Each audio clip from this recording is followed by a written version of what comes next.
Hey guys, just thought I'd make this quick video about the rotations. Hope it helps some of you guys. So, start off, row 1 is setter, each one here, middle 1, get the oppo, back or outside, and you got the libero who's come in for the middle. Okay, this is row 1.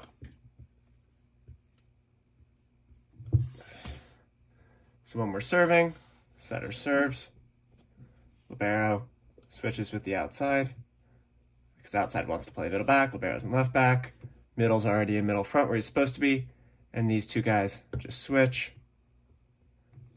and block, outside blocks left side, oppo blocks right side, just like we want it. And when the other team is serving, we always want our 3 passers to be the 2 outsides and the libero. We already have 2 people in this position, so what we're going to do is we're going to drop back this outside, so he'll be passing here. Setters has to stay behind him, so the setter's always going to be behind the outside hitter when they're serving. The middle's already here, and the oppo's just going to stay where he is, just like this. So this is what it looks like in serve-receive. You've got outside libero, outside passing. As soon as the other team serves the ball, setter's going to run up here to the target, where it's going to be a perfect pass every time, of course.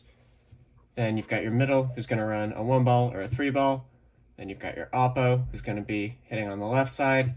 And then you've got your outside, who passes first, and then after passing, goes and runs a 5-ball behind the setter.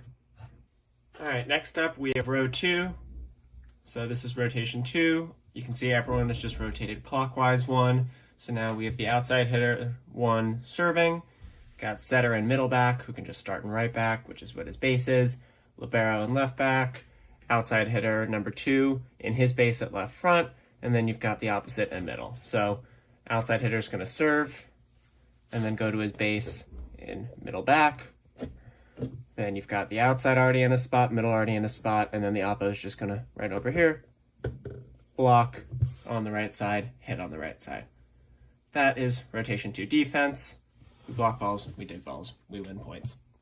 All right, so here's rotation 2, serve-receive. So like I said, we always want our 2 outsides and our libero passing. We have our outside and our libero already in kind of passing spots. Our outside does not have to move.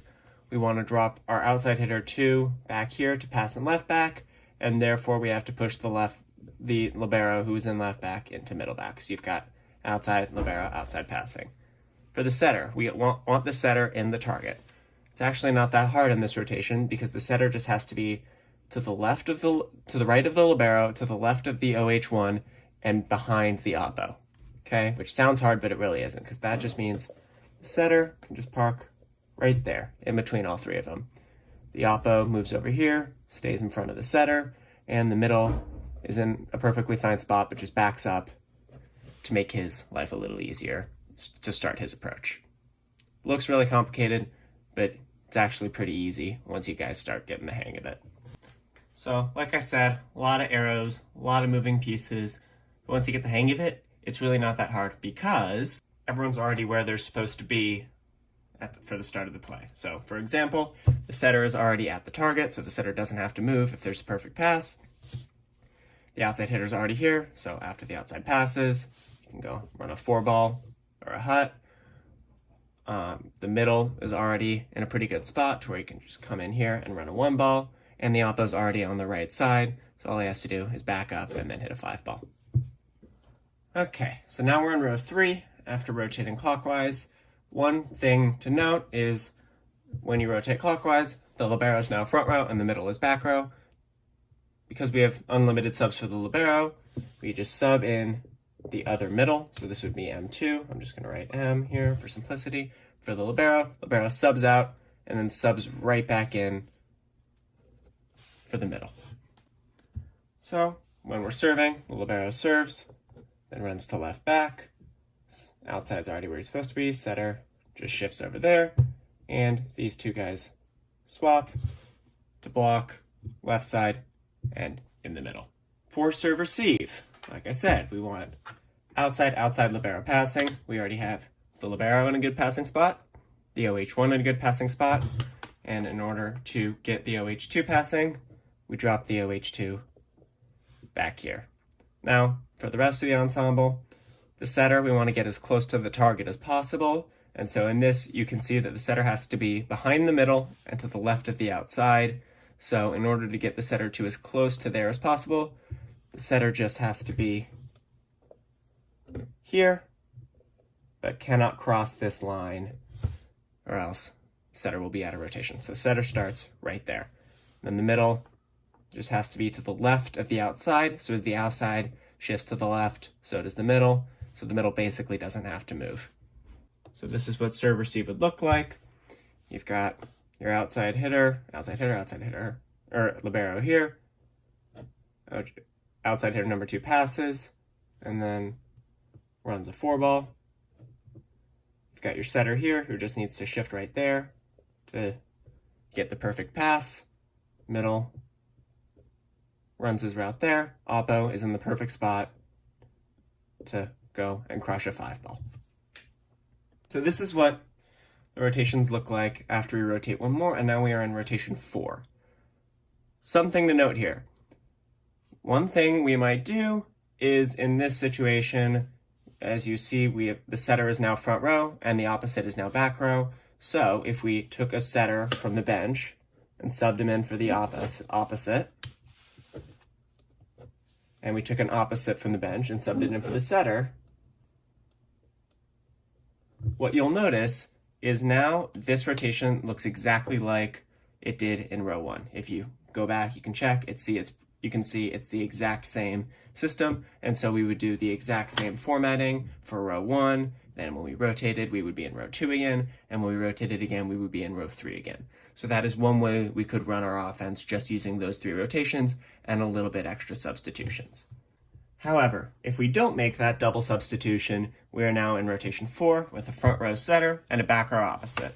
So the back row opposite, when they're hitting, would just hit a D ball, just have to stay behind the 10-foot line, and the setter would have 2 front row options of an outside and a middle hitter, in addition to being able to hit the ball over himself.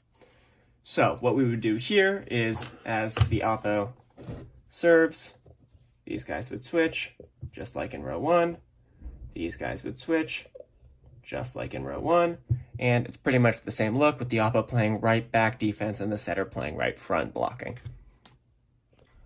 All right, so here's where things get tricky. I'm going to cover this fast, and if you guys have questions about this, just ask me about it, and I can go into more depth another time. But row 4 is the trickiest of the rotations, but starts the same way. We want our outsides and our libero passing. However, instead of dropping the outside back, what we do in this one is we put this outside all the way over here so that this outside can still hit a 4-ball after he passes, which means this outside shifts over to middle back passing, this libero shifts over to right back passing, and this oppo drops back. Now, because we shifted this out OH2 all the way over to the left, the middle, who has to be to the left of the outside, now has to shift all the way over here to stay on the left of this invisible barrier, because the middle has to be to the left of the outside. So the middle's here to stay on the left of the OH2. Now the setter has to be to the left of the middle, which means the setter has to be over here, be basically on the sideline in the corner, staying to the left of the middle. All right, so here we are. This is how it looks in game. You've got your out OH2 all the way over here, who passes the ball and then goes to hit on the outside. You've got your setter here, who, as soon as the ball is served, runs over to the target, where you can get a perfect pass. Middle runs the middle route. You've got your outside passing, libero passing, and then your oppo, who runs a D-ball, starts all the way back here, gets a nice long 20-foot run-up, and then has to jump from behind the 10-foot line. All right, rotation 5, just like rotation 2, outside serving, opposite right back defense, libero left back defense. Got your outside blocking left front, setter and middle switch so that the middle is blocking middle front and the setter is blocking right front. Rotation 5, serve receive is standard enough. In order to get your 3 passers passing, just like row 2, you drop your outside hitter back here, your libero here, just like in row 4, the oppo drops back, has to be between the libero and the outside, so opposite stays right there. And then you've got your setter, who's already standing in the target, and the middle, who can honestly come as close to the middle as he wants, as long as he stays to the right of the setter. And here is rotation 5 serve receive. As we said, you've got your outside hitter passing here, runs a 4-ball, setter already in the target, libero outside passing, middle, runs middle route, oppo runs around and crushes a D-ball. And finally, we have rotation 6 out of 6 rotations. As you can see, the libero has done the same thing where the other middle subs right back in, and the libero comes in for the middle. A lot of the time, we are going to have the other middle serve here because the libero is only allowed to serve for one of the 2 middles. So the middle might be serving here, in which case the middle would act like the libero for this play and play left back defense. Other than that, it's pretty much the same, where these 2 switch for blocking, outside stays here, oppo just goes over there, and the middle, after serving, sets up shop and left back. And finally, for serve receive, same principles. Drop the outside back here for passing, oppo drops out of the way, has to be to the left of this outside, so the oppo can start here before running his route. We scoot the setter over. The setter just has to be to the right of the OH1, which isn't going to be a problem in this rotation, as you can see. So setter can just, yet again, start right at the target. And this middle just has to be to the left of the outside, which he kind of already is, but maybe you might have to scooch over a little. And for our final serve receive, we have a setter already in the target. OH1 passes the ball, and then hits a 4.